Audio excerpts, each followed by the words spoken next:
championship? Well, as you saw, there's been so much development on the sleds, and the big thing for the Polaris, immense weight loss, and it has been extremely effective. Then, heat 3 of the first round. Right there, you see Blair Morgan's problem pretty much all weekend in open, bad pull shots. But look at that move. He realized he didn't get the great start, so he checked up a little bit, Paul, let everybody ream into that first turn, cut right underneath them all, comes out second. That's why Morgan's a champion. He's not only fast, he's very smart. Look, he's right behind him, Dustin Tate. Yeah, that could be Morgan's motto. Ride fast, ride smart, because he certainly doesn't. But look at the attack here. Big move coming hard right now by number 9, Kurt Crapo. I mean, it wasn't easy for Morgan here. He did definitely have some pressure. Of course, they're both chasing Brad Pitlick. But one of the things to watch here, we talked about that Polaris, but the unique look at these new Pro Open machines. In the second round, the second heat. Mike Island, once again, boy, he served notice here in qualifying that he was going to be a factor. Right behind him, always aggressive, Noel Kohansky tucks right in behind. But Island finds himself at this stage out front. I tell you what, the season is just set up, so there is going to be so much competition. This gets you excited even beginning to think about it. Well, take a look at Island's sled. I mean, that's one of those new Polaris machines, and yes, he runs a different paint scheme, but you can see it's a very different, very aggressive look on it. There is Tate, one of those super radical Skidoo Pro Open buggies, and right behind him is Kohansky, and they're working. And with that weight loss on these sleds, aside from helping the handling, with the power that the Polaris engine's always made, they are getting off the line and up the hills incredibly fast. So that brings us up to the final round of qualifying, heat number 3. There's the launch. Morgan in it, Hibbert in it. This was the showdown. Everybody was kind of waiting for it. Morgan, once again, did not get a great start, got frozen, and absolutely pinched in the middle of the pack, dropped back just a little bit. There's Kuster to his left. You can see Yuji Nakazawa there on the blue Yamaha. There's 31 Hutchinson. But look at the top of your frame. Hibbert and Crapo. Hibbert got around the outside of that turn better, launched over that big back straight double. That was it. When it came down to the showdown between these two guys, Hibbert won it, and he's the only guy who went undefeated in qualifying. And that sets the stage, of course, for the Pro Open Last Chance qualifier. Again, short little run. 4 go to the back row in the final as Tucker Hibbert waves to the crowd after his qualifier win. Good look there. Dennis Ekstrom, of course, Tate, his teammate right here, has already got the big pro stock win. Ekstrom would like to bring the bookend home, I'm sure, for Steve Shearing. There's Trevor John. He has been very, very effective. He hasn't necessarily won, but he has been in the mix in every one of those qualifying rounds that he's run. And let's not forget his great showing at X a couple of years ago. There are the racers. One thing we know Trevor can do is one race hard. We know he's brave. When he got that bronze medal on that broken ankle, he'll go for it. Here's the launch. Oh! A tumble right off the top, Paul, and that is Ekstrom. Ekstrom off right at the start. Slow to getting the sled back up and going. Watch it again. There he is, and I think it's just going to be the old classic squeeze play. Got the Polaris on his left, the cat on his right, you bet. They launch, there's the squeeze, and Ekstrom just gets washed out completely. Over he goes. That is incredibly costly for Dennis Ekstrom. So now we take you up to the front. There is Trevor John riding his perennial number 85, followed by Titus. And Matt Boren sits in third. Tell you, this youngster from Rock Maple out on the East Coast doing a superb job up against the WSA's top pros. And right behind him, Yuji Nakazawa picked up the Mr. Excitement nickname at X last year. Yuji Nakazawa on his Yamaha currently sits in 4th place. That's the final of the 4 transfer spots. Actually, as we say it, he just got past, and guess who? It's Justin Tate. Justin on a mission, and he knew he had to get by Yuji to pick up that 4th spot to make it into the final. Top 4 advance. Look at the air that Titus is getting as he's going after Trevor John. Titus works hard on Trevor John. They both come off of the tight hairpin up in the first turn and start to run over the whoop. Right there is Matt Bourne, and look who is closing. You can just see the drive Tate has right now, closing up on Bourne. There's Tate, that black Skidoo, very radical in its look. They've got a new suspension, gone to the independent A-arms instead of the trailing arms, and the actual spindle, if you look at those Skidoos, Paul, is curved so it gets the ski even farther up on the sled. Just remarkable what they've done. It rides a much more stand-up style. Top four all run right together. It's still anybody's show. Transfer spot is up for battle. The lead is up for battle as Titus works on Trevor John hard. And Tate did get by Boren, so Tate now has the buffer of one sled as a protector as he sits now in third. Good look there at Trevor John. This is the kind of ride that he and Tate needed here. They've been watching Kohansky, who's been very, very effective. They needed to get their own game going just a little bit here, and I think they're doing it right now. Justin Tate, number 28, sits back in third. Then Boren, we're back at the front. Take a look at that interval as he crosses the line once again. 3 to go for Trevor John. Looking back, there's Titus. Oh, still in attack position. And Boren has not dropped off Tate, but he's staying close. But the guy who's really moving right now is Greg Hyde. He's come all the way up to fifth on that number 4 Polaris, right behind Boren, and he knows where he needs to be. That may be the battle to watch here. Yeah, there comes Hyde just off of the corner now. We watch at the front. 2 to go. This thing's not nearly decided yet. Slower traffic ahead of the leaders. It's interesting up front. You sort of start playing a mind game. Do you race hard and try and find some setup information, or do you ease off? Hyde has no choice, Paul. He is absolutely wicking it on the uphill. That's Hyde all over the back now of Boren. Number 4, Hyde. He's going for it. Boren just ahead on the cap. On the final lap now. White flag is out. Will Hyde be able to catch him? That's Tate. He's third. There's Boren. Hyde, not yet. Wasn't able to get down and underneath. Working the final lap. Hyde's been real quick in this section here. He runs this outside line. See what he does this time. Not enough. Here comes the winner, Trevor John. Trevor John wins it. Oh! Boren feeling the heat. Got out of control on the landing on that downhill jump ball. And look at that. He's not hurt. He's frustrated. He knows that he just missed the final. You talk about the last inches of the last lap. Matt Boren is going to remember the emotional pain of that for one very, very long time. So there they are, the 4 that will advance to the final of the Pro Open and line up in the back row. Pro Open final coming up.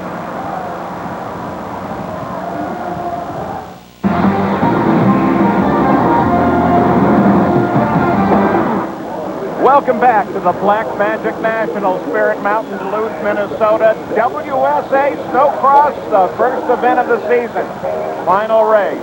Pro Open is ready to go. Let's take a look at who's on the line. Well, there's Tucker Hibbert, undefeated in qualifying, easily the top qualifier. Very, very impressive on his mod machine. Right here, this is Mike Island. This young man, he's only run a couple of WSA events before, but he's on board for the full season, and he is hooked up.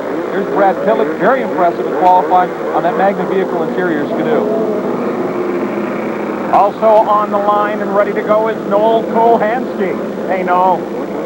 He is a fun-loving guy, but I'll tell you, when that green flies, it's about as serious as it gets. Chris Vincent, back on Yamaha Blue, more focused and in better shape than we've seen him in some time, just trying to get that buggy to work, his type of riding style. Carl Kuster.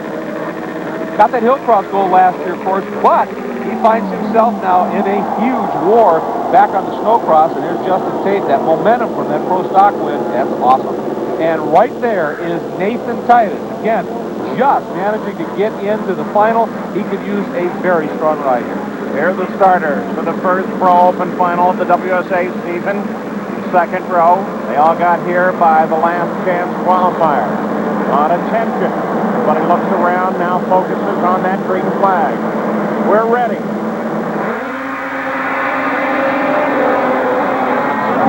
Morgan gets pinched out down on the inside.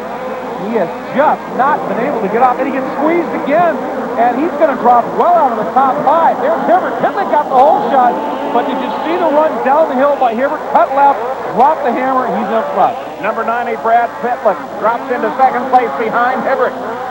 They crash and bang through the corner. Vincent came out very strongly in that exchange. He finds himself third. Mike Island is fourth, and Trevor John just moves into the top 5. But look at the margin already. Hibbert has opened up. Believe me, he focuses so much. Ooh, Vincent got crossed up, and that's just the strength of Chris Vincent making that save. was going to say is Hibbert knows always where Morgan is. He's looked back, sees Morgan buried in the pack, and knows if you go now, some serious air from Mike Island, and it was not enough. But, well, he let Vincent know he's serious. Spent a little too much time in the air. Chris Vincent flattened the sled out and was able to keep ahead on Mike Island. Trevor John sits back in fifth, watching Vincent. There's Vincent once again. Now he knows Island's behind him, and here comes Island again. Look at the air this time. And that time, Vincent, you can see, forced Vincent off his line, got him into some rough stuff, messed his momentum up, and Island's through. Island is good. No, he's going to keep at it. Absolutely bar to bar over the finish line. Vincent inside. Better exit over that jump, though, for Island, and that got him into the turn faster. He's in front. Well, he's got Vincent by a little bit, but Vincent has been very fast through this section. This time it doesn't seem like he can make it up. Well, I'll tell you, over that back straight double, Mike Island has found the line, and it is seriously airborne, but it is incredibly quick. And there's Blair Morgan. He's moved up now and is knocking on the door of the top 5. And Island's beginning to work on Brad Pitlick as well. Well, it's Island, I'll tell you what, he is really opening some eyes here. There's Pitlick, there's Island behind him, and he has indeed made up a bit of the ground on Pitlick. So it is Hibbert out in front, followed by Pitlick, Island, Chris Vincent, and Blair Morgan. Will be right back.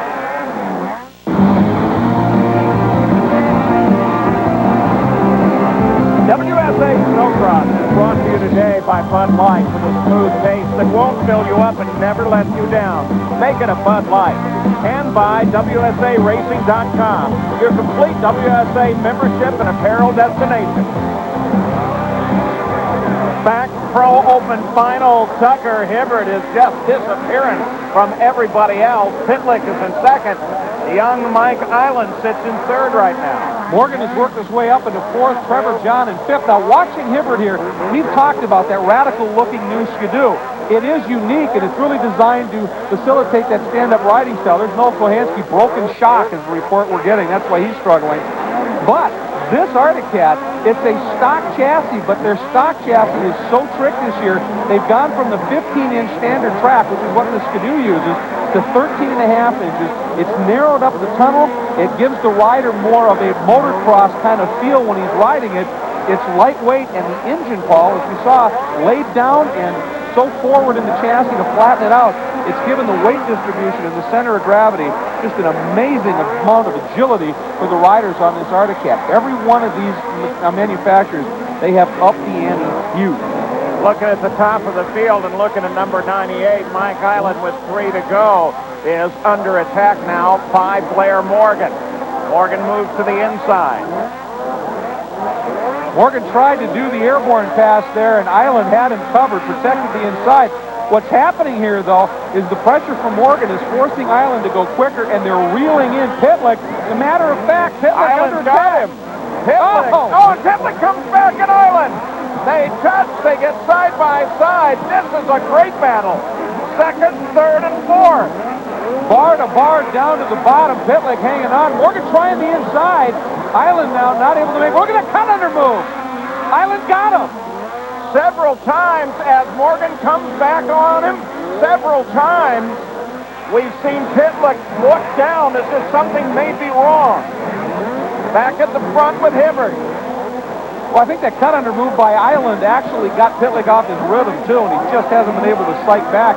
Last lap here, one more turn, top of the hill, Paul, and Tucker Hibbert, he has owned this one. And there doesn't seem to be any question here as Tucker Hibbert takes the first Pro Open of the year in Duluth. So, a surge forward immediately for Tucker Hibbert. Well, and it was this type of performance last year that launched him to what became the Pro Open Championship. So you got to like this kid's odds, especially with that display. Morgan rode well coming up to the pack, but he was not really able to make any ground up when you look at the margin on Hibbert. Hibbert was, as I said, he just owned it. And he looks back and waits for Blair Morgan to come up alongside. They talk for a second. Island be scored in second place with Morgan coming home in third. So an interesting Pro Open run here today in Duluth. And once again, congratulations to Tucker Hibbert. Let's go back and look at some of the key moments in this run. By the way, that was Russ Ebert, his mechanic, who's equally ecstatic, certainly. Pitlick has gotten great hole shots all weekend long, but he got in a little hot here. Watch him float wide up into that slop. And there's Tucker inside of Kohansky, turns down hard. Right here, he splits Vincent and Pitlick.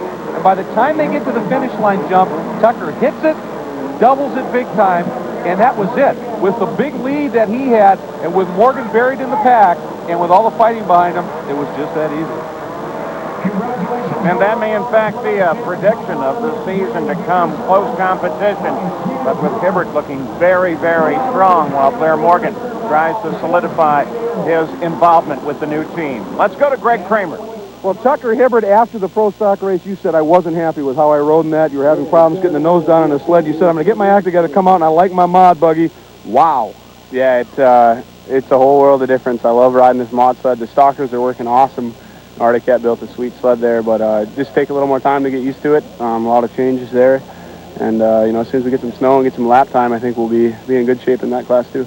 Well, it says an awful lot about this chassis, since it's essentially the stock chassis. While everybody else has gone radical in the mod chassis, you're using the stock chassis with just a trick engine on it. Yeah, in the past, we've always had real good mod sleds, real good equipment. And this year, Arctic Cat said, hey, let's go and put this sled into production. And so now it's kind of hard to beat it with, beat that chassis with when we go to do our mod sleds, and they're working awesome. Let's show you the Pro Open points in one weekend. 55 points are available. Tucker got them all. Let's go back to Greg.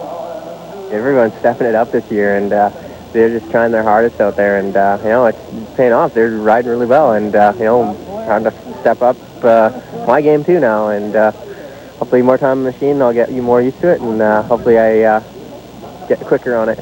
I got to ask you the obvious question. After all the hype, and we've talked to you during the show here about these new sleds, you finally ran one in a final in competition. What do you think of the new Pro Mod? It's working really good. There's a few things I would like to change just for my personal preference, but other than that, working really good for me. And once we get it working the way I like it, hopefully I'll be in first place, not second. There's the point exactly, and I'm sure that's going to get working very soon. Pro stock points, only 1 point separates first and second, and then it's only 2 back to third. A very close fight already. Well, the next stop is at Deadwood. We'll see you there. Snowcross is a presentation of ESPN, the worldwide leader in sports. For more, log on to ESPN.com.